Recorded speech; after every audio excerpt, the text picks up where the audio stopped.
Hi, my name is Kevin. I'm a collector of mitre boxes. Today what I've got is the very first one that Stanley brought out. It first appears in their catalog in 1879 and it's referred to as the improved mitre box. There's no model number and there's only one size. It was sold, if you got a saw with it, it was sold with a 20-inch distant back saw. All right. This is the model here. I believe Justus Traut patented this in about 1877 or 1878, something like that.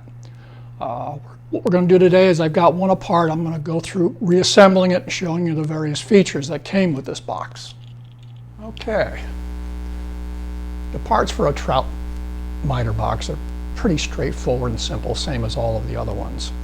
You have a base. The base is made up of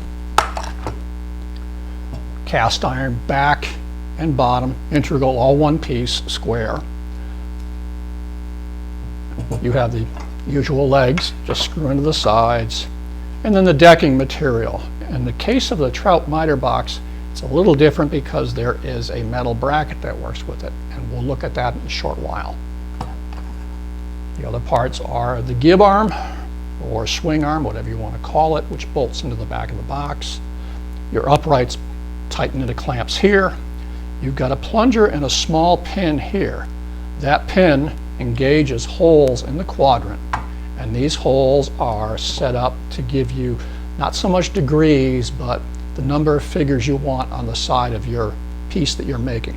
You can make a 4-sided piece, 5, 6, 8, 12, and 24-sided pieces. And this particular convention, I think, was the norm for a number of years on most mitre boxes. I think this had to do mostly with the kind of trim that they were doing around homes and windows and doors and things of that nature. Also flooring, when they were doing parquet floors and the like.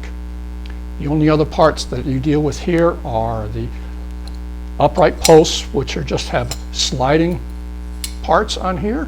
There's a small bracket that runs in between them so that they move together. There is a brass stop so you can set your depth, and a small lead wheel which keeps your saw from digging into your deck. One of the cooler things about this is in these arms that go up and side, up and down, all right, they accommodate a regular back saw. The spine of the saw just fits into the slots here, and this bracket keeps it from bottoming out. But they also accommodated a full-size carpenter's saw. To do this, they put a second set of grooves on these posts, and what you would do is disassemble the post.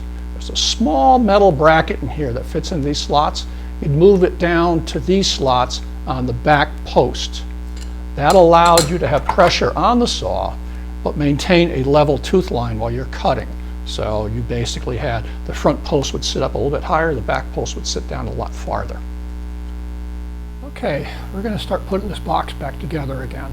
I've already gotten the legs put on. They're just straightforward, just a couple of screws. You do want to be careful. These legs are cast, and they're not the most durable things in the world. Next step up after doing that is to get the king bolt put together. Straightforward, just a bolt through the hole. Line it up and go.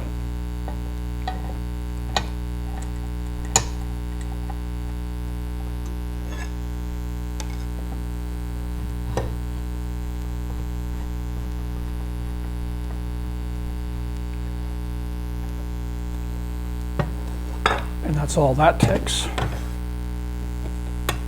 All set. The final one is to put on the different post setups. All right. So they go in, there's just a simple clamp on here, like that. You can see the clamp screw sitting right here. Don't worry about setting things up yet. You just want to get these things assembled. You really can't set things until you have the deck on.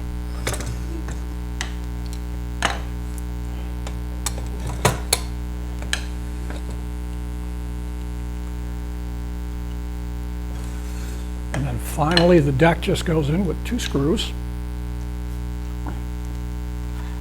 Very easy to figure out.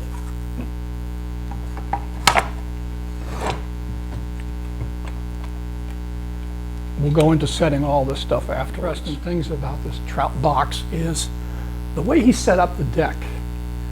He actually has a two-piece design. There's a plate that the wooden deck mounts on. This plate has a series of bosses underneath, here, here, and here. They in turn, all right, after it's bolted to the frame, there are adjusting screws on the two sides and two in the middle like this that ride up against it. And in doing so, it gave you the ability of adjusting, fine-tuning the deck to, I assume, to be level. I don't know why he had these. It seems kind of odd to me. The only thing I can think of is maybe there was an inconsistency in the castings, and that was just part of the process, and this maybe could overcome that. But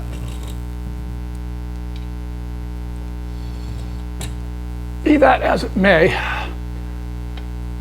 as I said before, I think the deck that was on here, the wooden deck, was not the correct size, so unfortunately I can't show you how that goes together.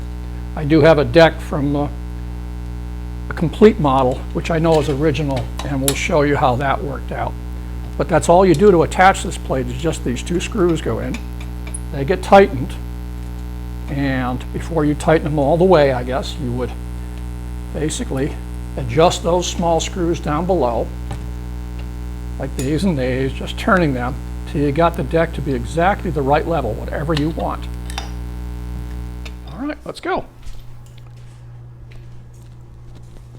All right, we've got the deck on and everything else. The only thing that's left is to set the wheels and the stops on the uprights. What I normally do is we'll raise these columns up out of the way like this, just so they're not going to bother us. I take a straight edge, lay it on the deck so it's nice and flat on the deck, and then I bring the whole post assembly, which includes the lead wheel, up to meet it. That's probably a bit too far, but you get the idea. So just bring it up so it just barely meets it, and just tighten it up.